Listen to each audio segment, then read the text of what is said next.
Hi, everybody, and welcome to Beyond Politics. Today, we're going to be exploring the role of government, and specifically our government, with regards to administering services versus collecting tax, because there seems to be a little bit of an imbalance. Well, they're only good at one thing, and they are good at getting better at collecting tax. And everything else they're getting worse at. So you need to ask yourself, what is their priority? Is this done on purpose? And we just see more and more articles about Edward Kieswetter going after these taxpayers. And SARS can now do this and that to you. And we'll talk about a few of these things. But what you need to consider is that the pact that we have between civil society and government can only last that long, where we relinquish a lot of our money every single month, including the 15% at the moment VAT, to government. And when they don't deliver, at some point that pact breaks down. And it looks like everything government is doing right now is to make sure that when that happens, they have all the tools to really become draconian and force people to their knees. And we need to talk about how you feel about that. And we really want you to comment as we go through this video about how you feel about the fact that government is only becoming better at collecting tax at this point in time because they're deeply in trouble financially. So many people will say that government's incompetent or just ineffective, inefficient, but it's actually not, because where it matters most to them, they're very efficient. And with things that matter to us, the people, the voters, the citizens, it doesn't matter at all. We have water infrastructure failing, no more electricity being developed, there's no industry, the economy is shocking. Well, industry is shutting down everywhere. Industry is shutting down, yeah. So, but what we do have is government putting all the energy and focus in getting more from citizens, not just taxpayers, but if you're participating in the economy, you're paying VAT, so you are still funding the government. But what are we getting in return? What is our ROI? It's pretty much non-existent.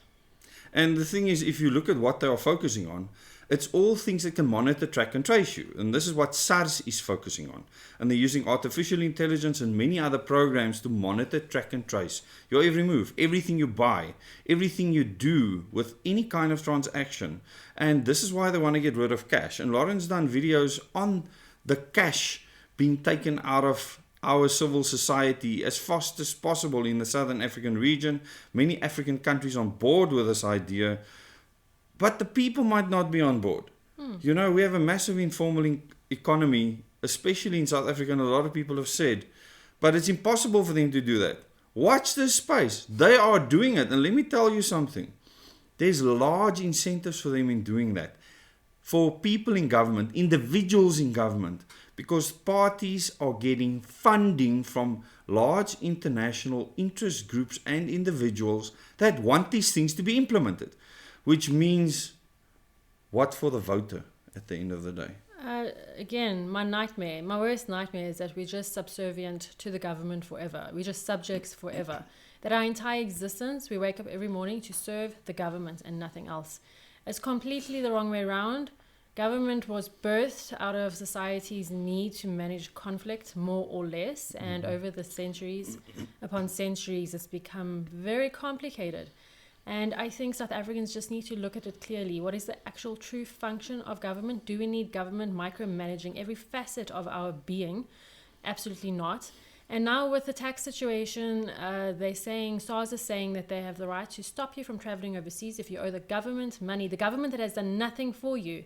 If you owe them money, you cannot go overseas, and they can also stop your business, stop your South African business from running. They can end it. They have the authority to do that, and apparently the Constitutional Court is 100% on board this, which is a nightmare because the Constitution should uphold your right to move freely and also to run a business, because that's your livelihood. The Constitution should protect your livelihood, and then you sort out the rest later. But those fundamentals have to be in place. So we have a completely undemocratic, unfree government that's just trying to legislate itself into more and more power. And what are we going to do about it? And the Constitution is not our help. And we've said many times on this channel, and Lauren has come up with many ideas with regards to upgrading the current Constitution, improving it. It needs an upgrade. And a lot of people will say, but the current Constitution is perfect. No, It's brought us to where we are. It's not the best constitution in the world, not by a long shot. And we warned people about this, and now you're going to start seeing the repercussions of this constitution absolutely trampling on you, because it's given government power, it's given ministers power, it's given the president powers over your life, and it's removing your freedom. So all your rights that you are supposedly given in this constitution can be taken away if a politician decides, a minister decides, that you should not have those rights, or that other rights are more important. So people don't know how to read the fine print, or how to actually comprehend. Comprehension is like, not comprehending is like a disease in this country at the moment. It's lacking. So I think it's not only not comprehending, it is always just living in a kind of existence where you trust authority. And you cannot trust authority in this day and age. I think the school system is guilty of that. The school system, back in the day, trust the newspapers, trust the SABC TV, trust what the politicians say. That's what I was fed in school, and I was very disheveled when I realized that they were lying to me. The teachers had lied to me openly, and maybe they were just bamboozled into in class.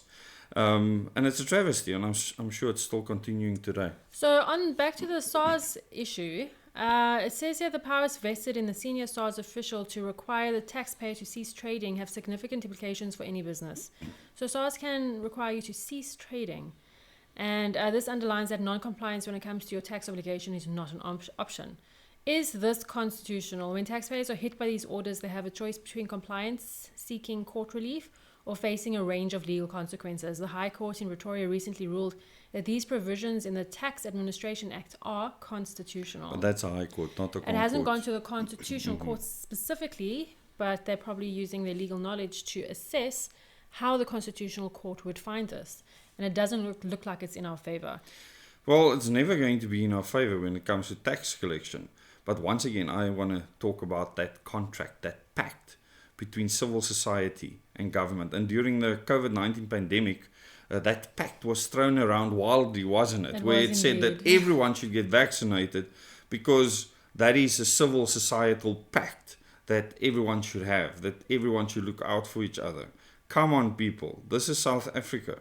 I don't know how everyone is looking out for everyone's interest. We are still going through a young so-called democracy where people are trying to work together.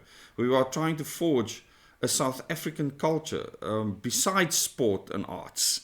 You know, many other things that South Africans need to be able to do to identify as a South African without it being split apart and subdivided.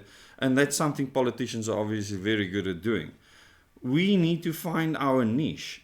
And one of those niches need to be to hold government accountable. Otherwise, you don't have a democracy. And remember the definition of democracy, that the government actually delivers the services that the people want. That the people want. The people want. Okay? So we do not live in a democracy at all, because that one requirement is not met in this country. But they are good at throwing billions of extra money at SARS. Let's not forget how much extra money in this budget is allocated towards SARS to make sure that their salaries get paid. Not just that, to increase their AI technology to find non-compliant taxpayers.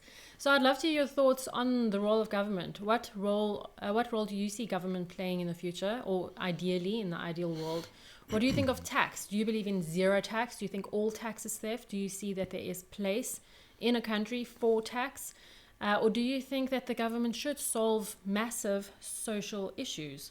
I'd love to know your thoughts on that. And because I think this is an important discussion, I think our diversity in this country is the most wide when it comes to political ideology. Absolutely. Never mind those that don't even have an ideology but just vote out of fear. So I think we need to actually start collectively deciding, what do we want from government? What boundaries are we going to set between the citizens and the government? And I'd love to hear your thoughts on that in the comments below. We're looking forward to reading what you have to say. So let us create that pact, what that pact looks like with government, and let us make government understand what it is that we want. And that's going to take a huge collective effort from active citizens. And if you want to be a collector of doled out money from government, it's going to be very difficult for you to actually want them to change what they are doing right now. So we should have a country of self-reliant people, and I think that is super important.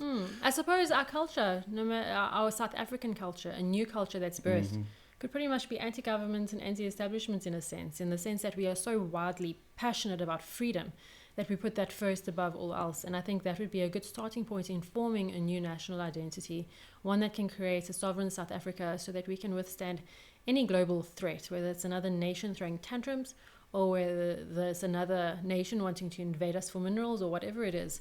We need to make sure that we stand strong. And to stand strong, we need that identity. And to have that identity, we need to be clear on what we want from government.